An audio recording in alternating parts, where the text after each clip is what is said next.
지난주에도 말씀을 드렸지만 본문을 전후해서 단락들이 제자들이 종말의 때, 마지막 때 어떻게 살아야 하는가 하는 이러한 신앙의 자세, 마지막 때 어떻게 살 것인가에 대한 가르침을 주시고 있는 겁니다. 그것이 무엇이었습니까? 제자들에게 핍박이 올 터인데 나를 부인하지 말아라. 많은 사람들 앞에서 시인하라 하면서 지난주에 마지막 때를 살면서 재물관이 어떻게 해야 되는지, 여기서 살다 죽으면 끝인데 소망을 가지고 사는 자가 지금 여기서 어떻게 그것을 풀어야 하는지를 말씀하셨습니다. 누가복음 12장 34절에 너희 보물 있는 곳에는 너희 마음도 있으리라. 재물을 땅에 쌓아놓으면 땅만 바라보고 살 것이고 하늘에 쌓아놓으면 하늘을 보고 살 것이다. 그 적용 부분이 뭡니까? 이곳에서 천국을 살아내는 것이라는 거죠. 회복이지요. 희년의 삶을 살라는 것입니다. 그리고 오늘 본문이 있고 따라 나오는 말씀이 종말론적인 삶을 살아가는 데 있어서 가장 우선순위가 무엇이 되는가를 말씀해 주시고, 그 다음에는 우리가 이 시대를 분별할 수 있는 지혜가 있어야 한다, 이런 교훈을 앞으로 주어지는데, 다음 주 말씀이 성경에는 해석의 난해 구간이 있는데 다음 주가 아마 복음서에서 가장 해석의 난해 해석이라고 이야기하는 말씀이 주어지는데요. 문맥 속에서 보면 분명히 우리에게 주는 말씀으로 풀려지게 되는 거죠. 그런 가운데 오늘 본문이 등장을 하는 겁니다. 오늘 본문은 두 단락으로 나누어집니다. 첫 번째는 35절부터 50절이 첫 단락이고, 두 번째 단락은 41절부터 48절이 두 번째 단락입니다. 이 첫 단락은 예수님께서 비유로 말씀을 해주시고요. 두 번째 단락은 41절부터 베드로가 질문을 하는데 이 비유를 풀어주시는 내용입니다.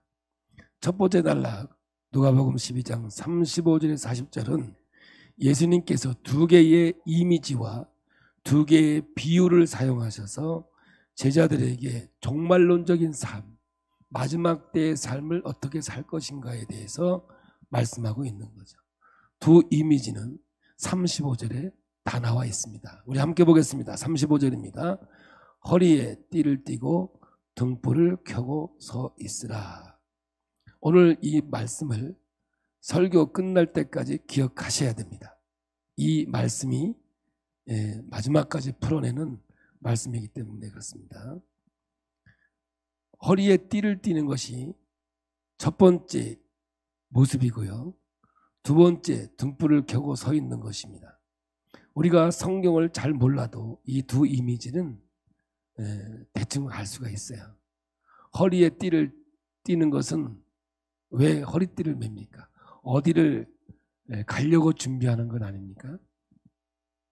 또 등불을 켜고 서 있는 것은 어디를 가려고 준비하는 과정 아니겠습니까? 이 이미지는 언뜻 들으면 우리들은 잘 이해를 못한다 하더라도 이 제자들은 구약의 유대인들은 구약의 성경을 능통했기 때문에 어떤 이미지인지를 바로 알아들을 수 있었을 거예요. 이것은 뭐냐면 구약에 출애굽할 때 이스라엘 백성들에게 요구되었던 자세입니다. 이 두 가지 이미지가 출애굽기 12장 11절을 우리 함께 봅니다. 너희는 그것을 이렇게 먹을지니 허리에 띠를 띠고 발에 신을 신고 손에 지팡이를 잡고 급히 먹으라. 이것이 여호와의 유월절이니라. 유대인이라면 이 말씀을 듣는 순간 출애굽을 떠올릴 수 있을 거예요. 이 두 이미지를 예수님께서 말씀하셨던 것은 새로운 출애굽을 준비하라는 겁니다. 누가는 예수님께서 예루살렘으로 올라가고 있는 여정 속에서 여러 번 출애굽의 주제들이 등장을 하였습니다. 출애굽을 연상케 하는 단어를 표현을 하지요. 누가는 십자가의 사건을 새로운 출애굽으로 표현하고 있는 거거든요. 구원론적으로 맞는 이야기입니다. 십자가는 우리를 구원해 주시는 하나님의 지혜입니다. 세상 사람들은 십자가가 미련한 것이지만 믿는 우리에게는 능력이 되거든요. 이제 큰 일이 벌어질 거라는 거예요. 뭐예요? 새로운 출애굽이 있을 거라는 거예요. 그러니까 너희들은 허리띠를 띠고 등불을 준비하고 있으라는 거예요. 그래서 이어지는 표현들은 깨어 있으라라는 겁니다. 비유 두 개가 나옵니다. 주제는 깨어 있으라는 겁니다. 하나는 혼인집에서 돌아오는 주인을 기다리는 종의 비유이고요. 또 다른 하나는 도둑이 든 집의 집 주인의 비유입니다. 문화적으로 결혼식을 신랑이 신부집에 가서 합니다.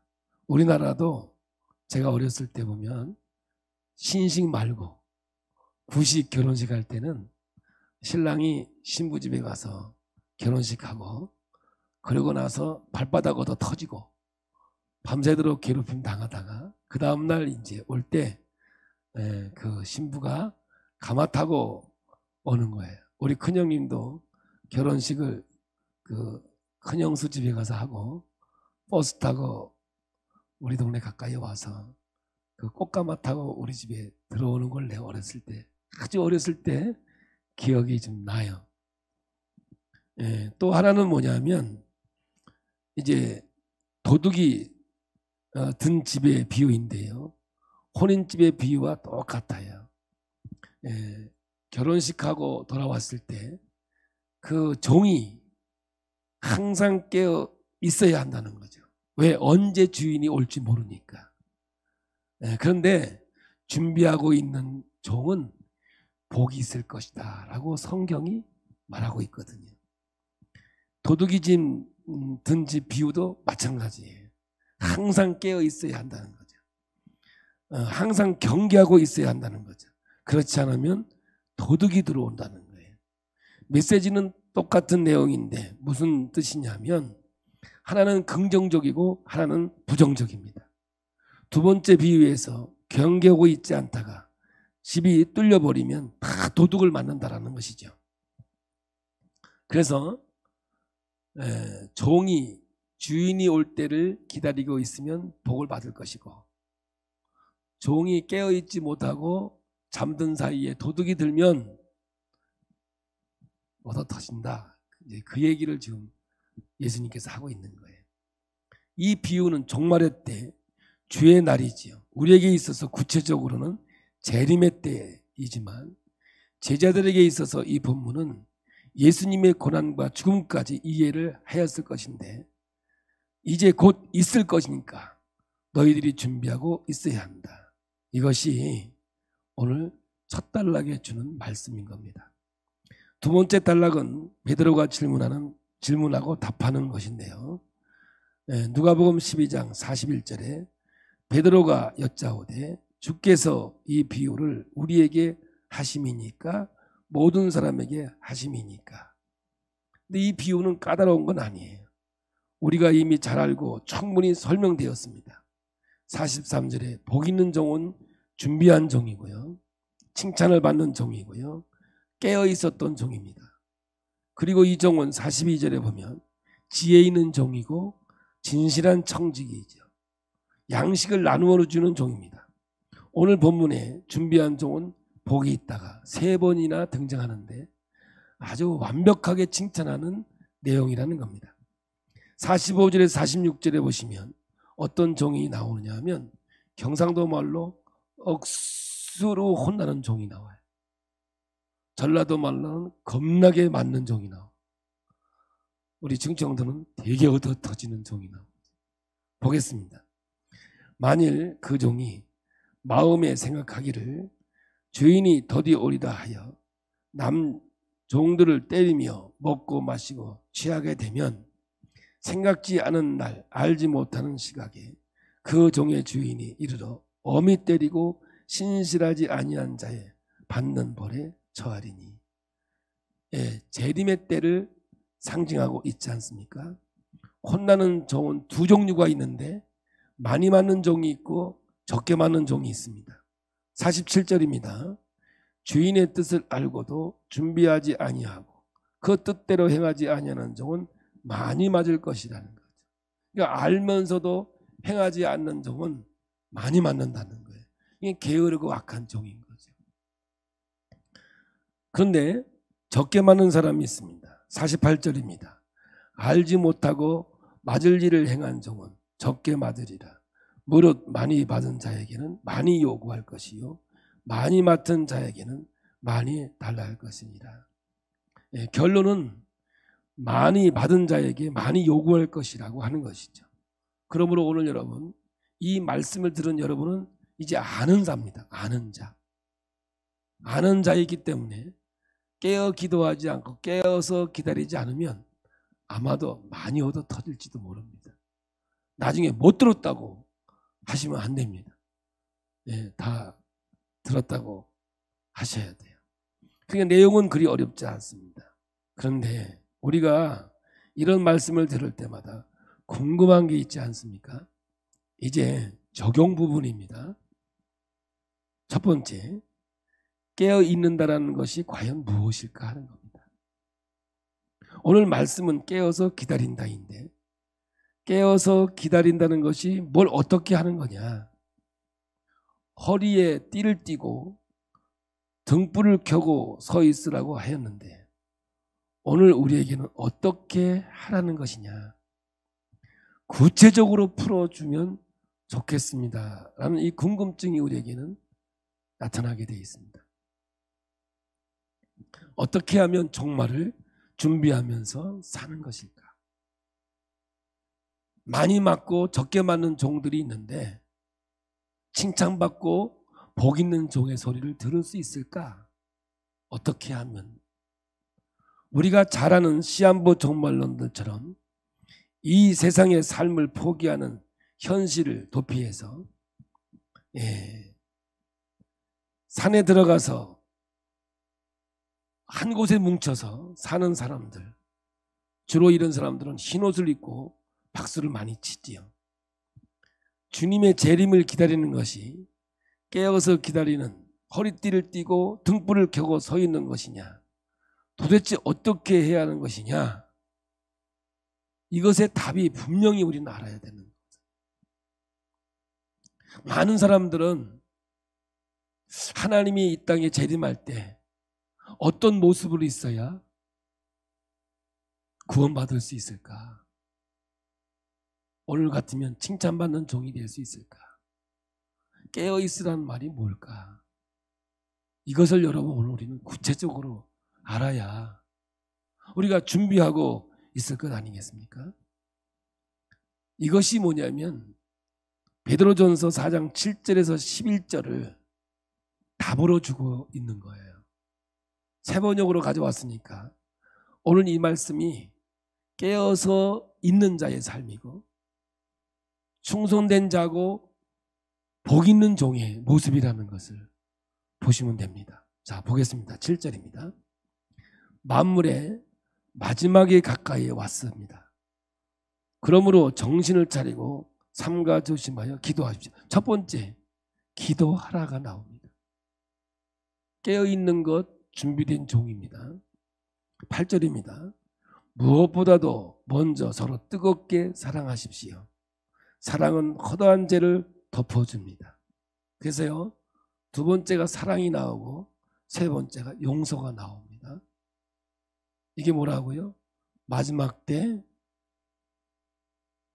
깨어 있는 종의 삶이라는 거예요. 9절입니다. 불평 없이 서로 따뜻하게 대접하십시오. 섬기라는 거죠. 그리고 10절입니다. 각 사람은 은사를 받은 대로 하나님의 여러 가지 은혜를 맡은 선한 관리인으로서 서로 봉사하십시오. 이 봉사가 나오죠. 그러니까 오늘 여러분 하나님의 때 분명히 다시 오신다고 주님께서 말씀하고 있는 거거든요. 지금 이 본문이 그 얘기를 하고 있는 거예요. 허리에 띠를 띠고 등에 불을 켜고 준비하고 있는 거죠. 그게 뭐냐? 기도하라는 거예요. 그리고 서로 사랑하라는 거예요. 그리고 용서하라. 어떻게 용서해요? 무한대로 용서하라는 거예요. 그리고 대접하라는 것이고 섬기고 봉사하라는 거죠. 우리가 늘 듣는 얘기고 예배 때마다 하고 있는 삶이에요. 그런데 정말 중요한 게 11절에 나와요. 말을 하는 사람은 하나님의 말씀을 전파하는 사람답게 하고 봉사하는 사람은 하나님께서 주시는 힘으로 봉사하는 사람답게 하십시오. 그리하면 하나님의 모든 일에 예수 그리스도로 말미암아 영광을 받으실 것입니다. 영광과 권세가 영원무궁하도록 그에게 있습니다. 아멘. 언어가 바뀌어야 된다. 성령이 뭐라 그랬어요? 인격이라 그랬잖아요. 성령은 힘이 아니에요. 성령은 파워가 아니라고요. 어떤 사람은 성령이 충만하면 산을 넘어가는 줄 알아. 성령이 충만하면 차도 번쩍 드는 줄 안다. 그냥 성령이 충만하면 삼손도 되고 다윗도 되고 막 그런 줄 알아.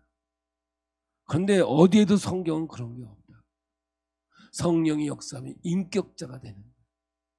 예수 그리스도의 성품을 소유하는 인격자예요. 인격은 어디에 있어요? 언어에 있다. 언어가 아름다우면 인격이 좋다고 해요. 언어가 거칠면 인격이 거시기하다. 언어의 아름다움이 있어야 돼요. 오늘 여러분 철저하게 말을 하는 사람들은 하나님의 말씀을 전파하는 사람답게 하라는 거죠. 아름다운 언어를 사용하라는 거예요. 이렇게 하는 것이 깨어 준비하는 것이고 마지막 때 주님을 맞이하는 자의 삶이라는 거예요.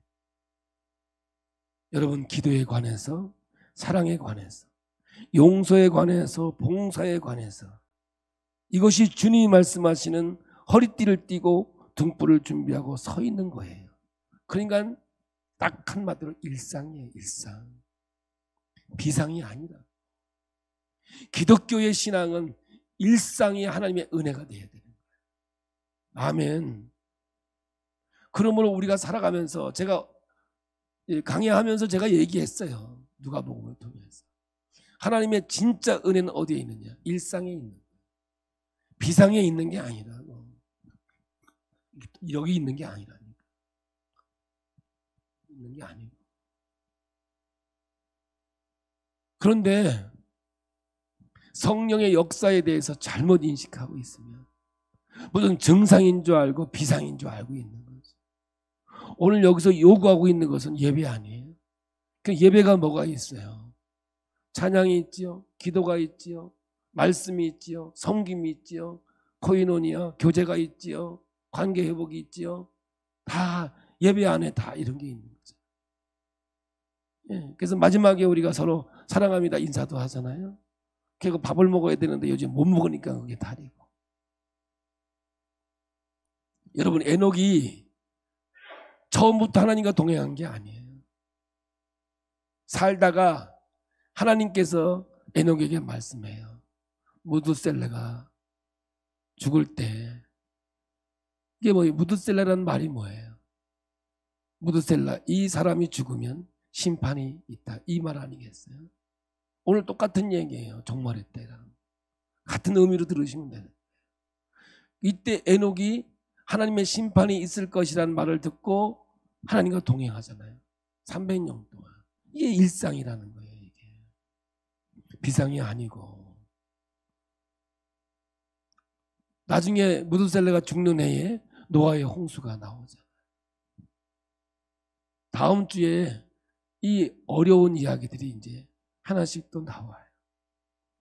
이것이 뭐냐 하면 새로운 출애굽을 준비하는 자의 모습이라는 겁니다. 이것이 완성될 출애굽을 준비하는 것이죠. 이것이 깨어있는 삶이라는 거예요. 그런데 시중에 나오는 종말론에 관한 것을 보면 이런 것들이 아니라고요. 일상을 얘기하는 게 아니라 비상을 자꾸 얘기해요. 은혜로운 교회가 있어요. 이단 교회가 있는데 신땡땡 목사예요. 그 사람은 종말 이야기를 해서 자기를 따르는 사람들을 다 데리고 피지로 데리고 갑니다. 피지, 코피지가 아닙니다. 다른 데는 다 망하는데 여기만 망하지 않고 여기서 피난처로 가고 지금 농사 짓고 있다는 거죠. 이 메시지가 그런 모습입니까? 어디 성경에 그런 게 있습니까? 여러분 아시죠? 원주의 치악산이 하나님이 임재하는 곳이라고, 엘리야 복음선교단. 여러분 80년대 후반에 굉장했습니다. 거기에 서울대학 교수도 꽤 많았습니다. 진짜 배웠다는 사람들이 많이 거기 와서 살았다고 해요. 왜? 하나님이 거기로 온다 그래가지고. 무슨 옷을 입고? 하얀 옷을 입고. 나도 갈 뻔했어. 우리 교회도 왔다 갔다니까 그때. 영호동에 있을 때. 여러분 종말로 나올 때마다 어디로 숨어라, 어디가 좋다, 신앙촌. 여러분 휴가가 어떻고 666이 어떻고 센세이션하거나 칩이 어떻고, 여러분 성경에는 충격적인 게 없어요. 마지막 때가 가까웠으니 뭐라고요? 기도하라. 서로 사랑하라고요. 그리고 끝까지 용서하라고. 하나님이 주신 은혜로 봉사하고 하나님 앞에 섬기고 언어의 아름다운 언어로 하나님이 하신 것 같이 하라는 거죠. 그것이 뭐냐? 종말의 때를 기다리는 자의, 허리에 띠를 띄운 자예요. 그리고 등불을 켜고 있는 자의 삶을 얘기하고 있는 거예요. 마태복음에서는 종말의 때를 둘로 나눕니다. 슬기로운 5처녀, 미련한 5처녀. 달란트 비유가 나오지요. 5달란트, 2달란트, 1달란트 받은 사람이에요. 밭에서 일을 하다가 한 사람은 올라가고 한 사람은 그대로 남아요. 두 사람이 맷돌 갈다가 한 사람은 남고 한 사람은 가요. 여러분 보통 때는 전혀 차이가 없어요. 그게 오늘 우리의 삶이라니까요. 누가 진짜인지 누가 가짜인지 모른다니까요. 그런데 여러분 종말론적인 관점에서는 분명하게 완벽하게 갈라지게 되는 거죠. 이게 뭔지 아세요? 심판이라는 거예요. 심판은 뭐예요? 둘로 나누는 거거든요. 그래서 하나는 예수 중심이고 하나는 자기 중심의 사람인 거죠. 이 세상이 끝이다라고 생각하고 사는 사람들이 있는가 하면 여기서의 삶은 하나의 과정이라고 생각하고 그 이후에 하나님의 심판이 있다라고 확신하는 자의 삶이 다르다는 거예요. 그래서 로마서 8장에서 사도 바울은 믿음이라는 말이 없어져요. 믿음으로 구원받잖아요. 그런데 이때부터는 8장부터는 소망이란 말이 믿음이라는 말을 대처합니다. 그러므로 믿음이 있는 사람은 뭘 가지고 산다? 소망을 가지고 살아가는 거예요. 그 소망이 뭐예요? 하나님 나라. 그래서 오늘 여러분 이 땅 위에서 우리가 하나님의 나라를 살아가지 않으면 하나님 나라는 없는 거예요. 다시 한번 제가 얘기할게요. 하나님 인간을 창조할 때 과거, 미래, 현재, 미래가 있지만 오늘밖에 모르도록 만들어 놓은 이유가 그런 거예요. 우리는 오늘밖에 없어요. 우리는 내일이 없어요. 내일 돼봐야 오늘이죠. 그래서 우리는 어떻게 살아요? 과거도 오늘처럼 살아요. 그래서 과거를 오늘 간증이 되고 고백이 돼야 돼요. 과거가 있었기에 오늘이 돼야 된다고요. 그런데 우리는 그것을 한많은 세상으로 그냥 그걸 기억하고 이지랴 어찌 우리 이날을 매년마다 잊지 않고 되새기니 그 고통과 아픔이 언제 끝나겠느냐 이 말. 그거는요 어둠의 영이에요. 그리고 우리는 오늘 어떻게 살아가느냐?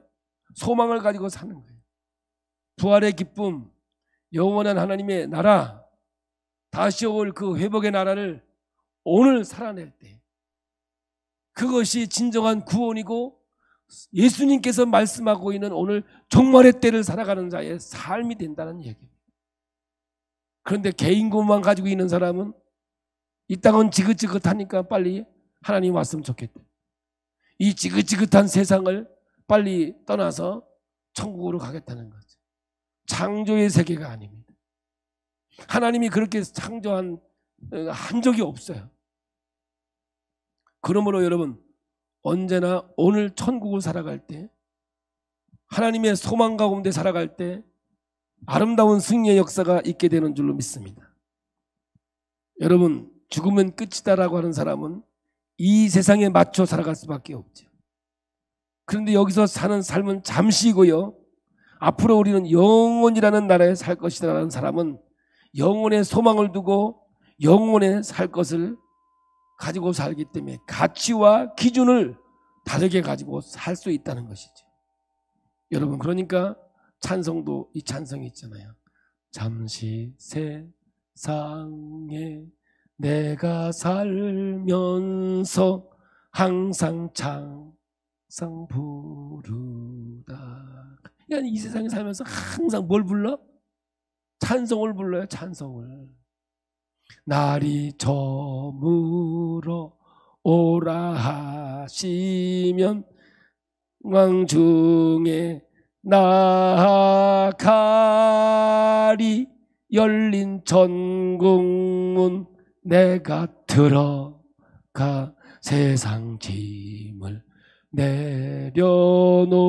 내려놓고 빛난 면류관 내가 쓰고서 주와 함께 하리 살리. 꼭 이 찬송을 부르면 이 생각이 나. 저 옛날에 어렸을 때 땅 따먹기. 마당 가운데다 동그라미 크게 그려놓고 친구들끼리 자기 땅을 미리 잡아. 손 큰 놈이 제일 크게 잡아야 돼. 탁 돌려. 가상자리에다가. 그래가지고 자기 땅 다 잡아놓고 이제 가위바위보가 1등이 이제 조그만 돌 가지고 3번에 들어와야 돼. 처음부터 아주 욕심이 커가지고 땡 치면 못 들어와. 그러니까 어떤 사람은 끝까지도 3번에 못 들어와가지고 땅을 넓히지도 못하고 끝나. 근데 아주 머리 좋은 사람은 요만큼씩 나갔다가 3번에 들어와. 지우고 또 들어오고 막 그래. 그러니까 막 서로 막 그냥 땅 따먹게 하려고 그냥 막 싸우고 들이받고 막 들어왔다 안 들어왔다 건드렸다 뭐 해가 싸워. 그러다가 엄마가 밥 먹어라 그러면 그렇게 싸우다가 그냥 발로 획 비벼놓고 그냥 집이 들어온다고. 이 세상은 꼭 땅 따먹게 하는 것 같아. 죽으라고 싸우다가 그냥 엄마가 그냥 저녁 먹어라 부르면 그냥 끝나고 가는 거와 똑같더라 그 말이에요. 이 세상이 딱 그런 거예요. 죽니 사니 지금 뭐 별일 다 벌어져도 주님께서 온나 하면 그걸로 그냥 비비고 가는 거죠. 여러분, 지난주에 말씀도 그렇지 않습니까? 오늘 내 영혼을 취하면 그게 다 누구 것이 되겠느냐는 거죠. 그래서 여기서 천국을 살아내는 것이 천국과 연결되는 것이라고 말씀하고 있는 거예요. 그러니까 없어질 것에 목숨을 거는 것이 아니고 하늘의 소망을 두고 사는 거예요. 이 세상에서 가장 중요하게 여기는 것. 딱지, 구슬, 땅 따먹기 이런 거 아니에요. 요즘엔 세상엔 돈이겠지요. 세속주의예요. 돈으로 안 되는 게 어디 있어요? 세속주의는. 그러나 돈으로 안 되는 게 있습니다. 영원이지요. 영생은 돈으로 되는 게 아닙니다. 성령의 은사를 돈으로 주고 살 수 있는 게 아니에요. 사랑, 용서 돈으로 되는 게 아니라고요. 그러나 천국을 사는 사람에게 있어서 돈이라는 것은 최대의 가치를 가지는 것 아닙니다. 이런 이야기를 예수님은 제자들에게 계속해서 가르쳐 주시고 있는 거죠. 종말론적인 삶을 살라는 거예요. 무엇에 가치를 두고 살아있니? 너희는 무엇을 가치를 두고 살아있니? 어떻게 사는 것이 준비하며 사는 것이니? 이 말씀을 하고 있는 거예요. 그래서 여러분들, 교회는 가치를 어디에 둬야 되냐? 하늘에 둬야 되는 거예요. 아멘. 이 교회는요 꼭 도피성과 같다니까요. 살인죄를 짓고도 도피성에 들어가면 그를 어떻게 할 수가 없듯이 이 교회는 구원을 선포하는 곳이고 세상의 가치로 살아내는 데가 아니에요. 이 교회는 하나님의 나라의 가치로 사는 거예요. 그래서 여러분들, 기쁨의 교회에는요 돈이 아무리 많이 가지고 있어도 여러분 좋은 자리, 안 앉혀줍니다. 오는 대로 앉지. 그 말은 뭐냐? 특별 대우 안 한다 그 말이에요. 어떤 사람은 말이야 특별 대우 바라는데 못합니다 그거. 왜냐? 가치관이 그런 게 아니에요 교회는. 박사학위 10개 가지고 있어도요 교회 학교 교사 안 시켜줍니다. 아이고 뭐 세상 박사가 뭐 교회 오면 선생 될 줄 알아요? 아닙니다. 여러분 뭐 국회의원이 온다고 집사 시켜줘요? 안 시켜줍니다. 오지도 않겠지만 교회는 그런 데가 아니에요. 하나님 나라의 가치를 가지고 살아가는 게 교회예요. 전혀 다른 가치와 기준으로 세워지는 나라. 그것이 완벽하지 않더라도 그것을 실현해내는 공동체, 그것이 교회이고 우리의 삶이 되어야 되는 것이죠. 여러분 깨어 준비하는 것이 어떻게 하는 것입니까? 베드로전서 4장 후반부인 거죠. 기도하고 사랑하고 용서하고 대접하고 봉사하고 말조심하고. 여러분 잘 하시죠? 대답이 좀 거시기한데 잘 하시죠? 잘 하세요. 지금 우리 예배가 다 그 안에 있는 거거든요. 그러므로 저는 새벽을 깨우면서 늘 그런 마음이에요. 새벽을 깨우는 게 어떤 마음이냐? 난 하나님 편입니다. 난 천국을 살고 있습니다. 왜? 세상은요 잠 많이 자고 오래 자는 게 좋은 거죠. 근데 하나님 나라의 가치는 그런 게 아니에요. 깨어서 기도하고 하나님과의 관계를 맺고 할렐루야 주와 동행하는 거거든요. 그것을 중심으로 해서 지금부터 이 땅에서 살아내는 것, 이것이 우리에게 요구되고 허리에 띠를 띠고 등불을 켜고 서 있는 거예요. 이 말씀이 이제 두 번째 이야기를 이어져 가는 거예요. 이제 보겠습니다. 37절입니다. 주인이 와서 깨어있는 걸 보면 그 종들은 복이 있으리로다. 내가 진실로 너에게 이르노니 주인이 띠를 띠고 그 종들을 자리에 앉히고 나와 수종들더라. 이해가 돼요 이 말씀이? 여러분 혼인잔치에 돌아왔어요. 근데 돌아왔는데 집에 있는 사람이 피곤해요? 잔치집에 갔다 온 사람이 피곤해요? 잔치집에 갔다 온 사람이 피곤하겠죠. 근데 주인이 와가지고 보는데 이 종이 주인을 맞이해 줬단 말이에요. 깨어있다가. 그러니까 주인이 종을 식탁에서 좋은 자리에 앉게 하고 주인이 옆에서 종으로 시중 들어준다는 거예요. 이거 진짜 여러분 이게 있을 수 없는 일이 벌어지는 거예요. 여기서 이것이 뭐냐면 하나님 나라가 어떠할 것인가에 대한 예고편이에요. 그 나라는 어떤 나라냐? 하나님이 바보가 아닌데 왜 이런 말씀을 하시겠어요? 그러면 세상은 어떻냐? 12장 7절에서 9절은 세상은 이렇다는 거예요. 읽어보겠습니다. 너희 중 누구에게 밭을 갈거나 양을 치거나 하는 종이 있어 밭에서 돌아오면 그대로 곧 와 앉아서 먹으라 말할 자가 있느냐? 도리어 그대로 내 먹을 것을 준비하고 띠를 띠고 내가 먹고 마시는 동안에 수종 들고 너는 그 후에 먹고 마시라 하지 않겠느냐? 명한 대로 하였다고 종에게 감사하겠느냐? 이것이 세상에서의 보편적인 종 아니겠습니까? 마땅히 한 것뿐인데 잘했다 수고했다 그러면 되는 거 아니겠습니까? 그런데 지금 본문 12장의 이 주인의 모습은 뭐냐면요, 예수님이 인자로 오셔서 십자가에서 죄를 없애시고 죄가 없어지니까 죄의 형벌이 없어졌습니다. 죄의 형벌이 뭡니까? 사망이지요. 십자가에서 죄가 해결되니까 죽음이 극복되는 것입니다. 그러니 부활이 있을 수밖에 없는 거죠. 그래서 십자가와 부활은 결국 무엇이냐면 절대적인 생명의 완성 사건이잖아요. 죽음이 아니라 생명이 왕노릇한 사건이라고요. 이것이 완성되는 나라는 생명이 넘쳐나는 나라라고요. 정확하게 천국이 어떻게 생겼습니까? 모르지요. 성경이 없어요. 그래서 성경은 이미지를 그려놓은 거예요. 사진같이 찍어놓지 않았다고요. 성경에 하나님 나라는 이미지라니까요. 마치 예수님이 부활을 하셔서 그 형체, 영체, 그 몸이 우리가 확실하게 모르는 것처럼 분명히 만질 수 있는 몸이기는 하나 공간과 시간을 초월해서 있는 몸을 우리는 상상할 수 없잖아요. 그래서 바울이 고린도전서 15장에 부활장입니다. 이야기할 때 수박을 보지 못한 사람이 수박 씨를 보고 수박을 상상할 수 없듯이 마찬가지로 이 세상에서 하나님의 나라는 불연속성이 있으면서 연속성도 있는 거라는 거예요. 제가 옛날에 부활장만 따로 떼서 여러분에게 강의한 적이 있습니다. 그런데 수박을 못 본 사람이 수박 씨를 보고 수박을 상상할 수 있을까요? 없어요. 우리는 천국을 알 수 없습니다. 알 수 있는 것은 그 나라의 특징, 그 나라가 운영되는 통치 방식을 우리가 알 수 있는 것이 꽤 있습니다. 성경에. 왜냐하면 예수님이 십자가로 완성한 그리고 부활로 이루신 생명 사건에서 그의 나라는 도래하였기 때문이지요. 하나님의 나라는 이미 시작이 되었기 때문입니다. 주님께서 이미 보여주었던 생명 샘플이 있잖아요. 그게 뭐예요?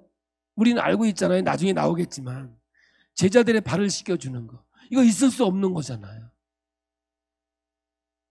하나님이 인간의 발을 씻겨주는 거와 똑같잖아요. 근데 오늘 여기 뭐라 그랬어요? 복 있는 종이에요. 뭐가? 주인이 올 때 깨어 기다리고 있는 자는 복 있는 자라고 얘기하고 있는 거잖아요. 바로 하늘나라는 이런 가치와 기준이 있는 거죠. 그러므로 이 땅에서 섬기는 자는 하늘나라에선 큰 자라고 하는 거예요. 이 땅에 누가 큰 자예요? 섬김받는 자지요. 그러나 하나님 나라는 섬기는 자가 큰 자라는 거예요. 주인인데 종을 시중듭니다. 그런 나라라고 하는 거죠. 여러분, 윗사람이 종이 되어서 아랫사람을 섬기는 모습이 세상인데 뒤집어진다는 겁니다. 이게 역설이라는 거거든요. 여러분, 세상에서는 주인이 있고 종이 있어요. 천국에 가면 있을까요? 그걸 얘기하는 게 아니라고요. 그 나라에는 주인이 종이 따로 있지 않고 이 세상에서의 가치가 통하지 않는 다른 세상이라고 그 얘기를 지금 하고 싶어서 이 이야기를 등장시킨 거라고요. 여러분, 어린아이가 독사굴에 손을 넣어요. 사자가 어린 양과 같이 뛰어놀아요. 그게 어디예요? 하나님 나라라는 거예요. 그 이미지를 이 혼인잔치의 비유를 통해서 예수님께서 말씀하고 있는 거예요. 여러분, 이 이야기를 들려주면서 너희들의 삶이 어떻게 해야 되느냐, 이 땅 위에서 그렇게 살아야 되는 거다. 이 말씀을 정리해 볼까요? 첫 번째는 뭐예요? 깨어 있으라.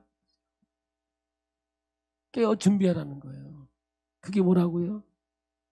말씀을 통해서 마지막 때 준비할 자들이 있어야 될 게 기도하는 거, 서로 사랑하는 거, 용서하는 거, 봉사하고 섬기는 거, 그리고 언어의 아름다운 인격을 회복하는 거. 그게 마지막 때 주님을 기다리는 자의 삶이라는 거예요. 근데 그 하늘나라는 어떤 하나느냐? 너희들이 가지고 있는 가치와 기준이 통하는 게 아니다. 뒤집어져서 어린아이가 독사의 굴에 손을 넣고, 할렐루야, 사자가 어린 양과 뛰어놀고, 주인이 종을 섬겨주는, 아니 그런 건 없지만 가치관을 얘기하고 있는 거예요. 바로 이것이 하나님 나라라는 거예요. 근데 이것을 어디서 살아야 되냐? 이 땅에서 살아야 된다. 그래서 앞에 거 기도하세요. 아멘. 서로 사랑하세요. 용서하기를, 요것까지만 이러지 말고 그것까지도 용서하세요. 할렐루야. 봉사하세요. 섬기세요. 그리고 언어의 아름다움을 표현했어요. 주님이 말한 것 같이 하고 주님이 하는 것 같이 하세요. 할렐루야. 그리고 이 땅에서 생각을 바꾸셔서 섬김 받으려고 그러지 말고 섬기는 자로서 큰 자가 작은 자를 섬기듯이, 할렐루야, 그게 교회의 사명이고 우리가 이 땅에서 천국을 살아내는 삶의 모습이고, 이 인생을 살아갈 때 우리에게 뭐가 있는 거예요? 부활의 기쁨, 영원한 영생의 역사가 주어진다는 거예요. 근데 이거 하나도 안 하고 주여 빨리 죽고 싶습니다. 이 잘못된 구원관 때문에 여러분 단체로 죽었잖아. 여러분 80년대 큰 사건, 용인인가? 천장에 그냥 다 죽어가지고 아는 사람 말고 모르는 사람 몰라 그런 적이 있었어. 잘못된 구원한테 죽으면 천국 간다는 것들. 기계 여러분들, 성경이 우리에게 밝히 말씀해 주시는데 오늘 이 말씀을 마음에 새기면서 할렐루야, 천국의 가치관을 가지고 이 교회의 사명이 뭔지를 바로 알아서 본질을 가지고 주의 길 걸어가라. 누가 크냐, 누가 작냐, 누가 더 헌신하느냐, 뭐 이런 것 가지고 싸우는 게 이 세상이 아니야. 하늘나라를 이 땅에 살아가는 우리의 삶이 될 때 영원한 하늘의 기쁨으로 오늘 사는 저와 여러분이 될 줄로 믿습니다.